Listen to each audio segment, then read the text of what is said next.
At my engagement celebration, my father demanded I hand over my $150,000 savings to my brother, threatening to end the engagement if I refused. I declined. He struck me in front of everyone. I stood, brushing away the blood. They had no clue what I'd do next. Hey Reddit, I'm Sarah, and the evening my own dad hit me in front of my fiancé, our loved ones, and 100 guests was meant to be the best moment of my life. It was my engagement party. But instead of joyful toasts and heartfelt wishes, it became a public betrayal, far more painful than a split lip or bruises. It was a deep, family-rooted betrayal from those I'd spent years trying to satisfy. To explain how I ended up wiping blood from my face while everyone stood frozen, I need to backtrack.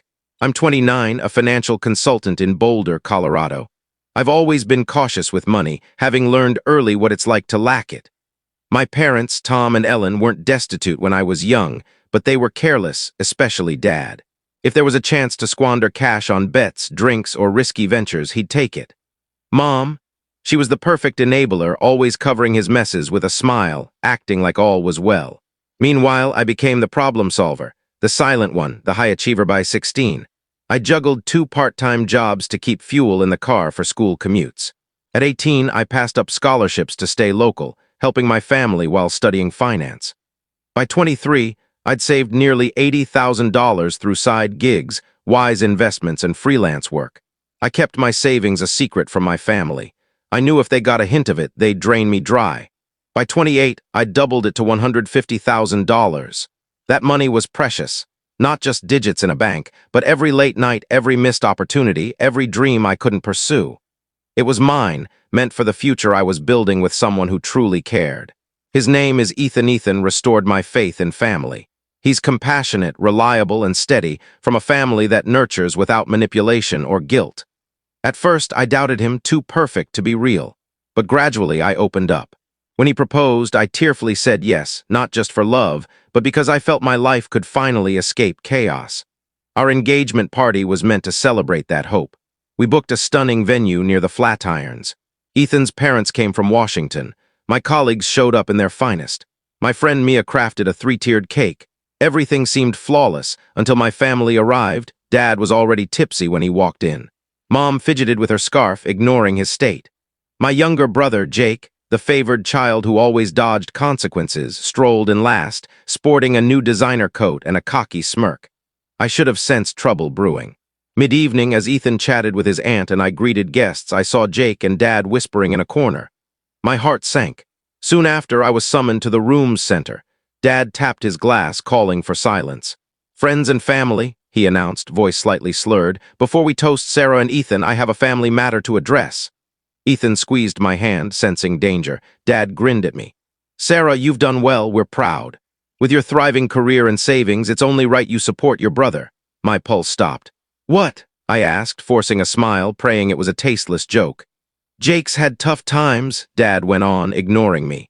"Bad luck with college debt issues, that car crash. Now he's got a golden opportunity, a business venture. He just needs startup funds." I glanced at Jake. He looked entitled, smug. Then Dad dropped the bomb. "Give your $150,000 savings to Jake, or this engagement is done." The room fell silent. Ethan's hand slipped from mine.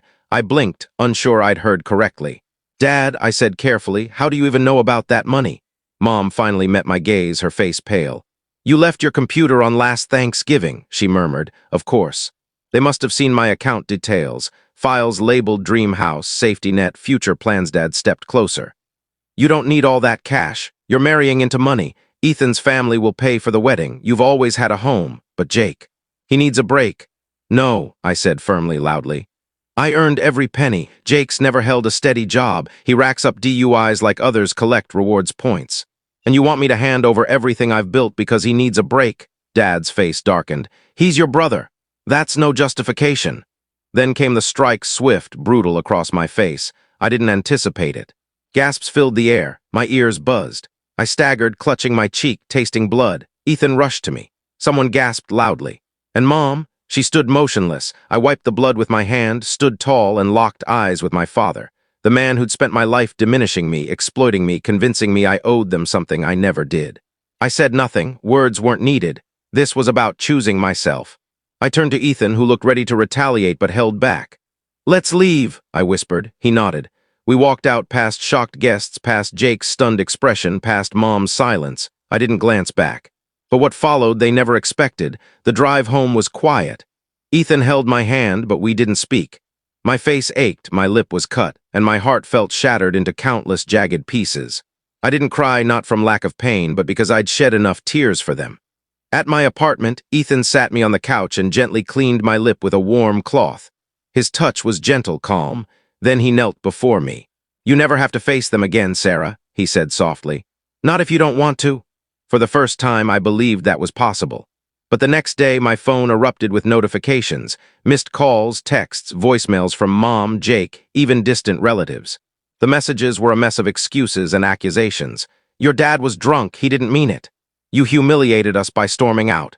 You're abandoning your brother." Then a voice message from Jake. "Well played, Sarah. You made Dad look like a villain. Think you're above us now? That money won't fix you." That stung, but it also solidified my resolve. Any hope for their decency died. I blocked their numbers. Then I contacted my bank, transferring the $150,000 into a trust under my and Ethan's names with legal safeguards. Weeks passed. Ethan and I focused on recovery, emotionally and physically. We delayed wedding plans and took a short trip to Washington to stay with his family. His parents were horrified by the incident, but embraced me warmly. "I can't fathom someone hurting their own child like that," his mom whispered, hugging me. Neither could I, but trauma lingers uninvited. Nightly, I'd replay Dad's fist swinging toward me. Then a peculiar thing happened. A handwritten letter arrived, no return address, but I recognized Mom's script. My hands trembled as I opened it. Inside was one page.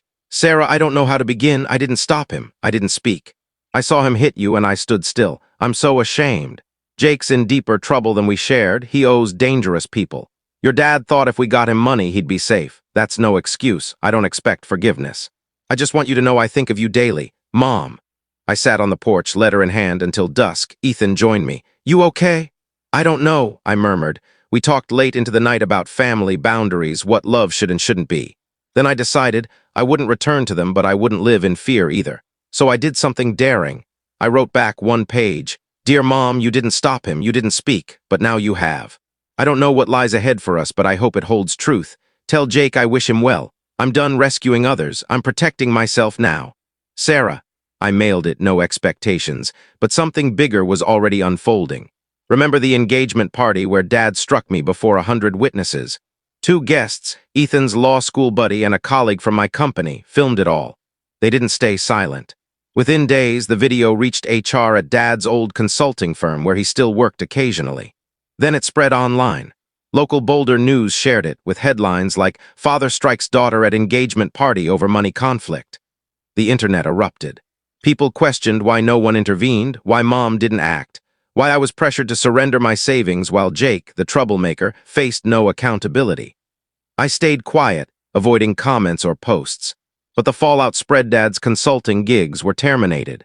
Jake faced fraud charges after investigations revealed unpaid debts and forged documents for business grants. He was arrested. Mom sent another letter, longer this time, saying she was leaving Dad unable to continue. The video showed her what others saw clearly. I didn't forgive her instantly, but I kept the letter. Months later, Ethan and I planned a small wedding in Washington with close friends and his family, those who'd supported us. As we exchanged vows by a coastal bluff, I looked into Ethan's eyes and felt truly safe, not because my past was gone, but because I'd overcome it and chosen better. After the ceremony, my former mentor pulled me aside. "Walking away was courageous," she said. "Most stay in the flames, you escaped them." I smiled. I had, and I wouldn't return. My family once said love meant duty, guilt, and sacrifice. Now I know love is someone holding your hand quietly after the chaos. It's standing, wiping the blood, and leaving with dignity. It's choosing yourself not out of selfishness, but because you finally know your worth.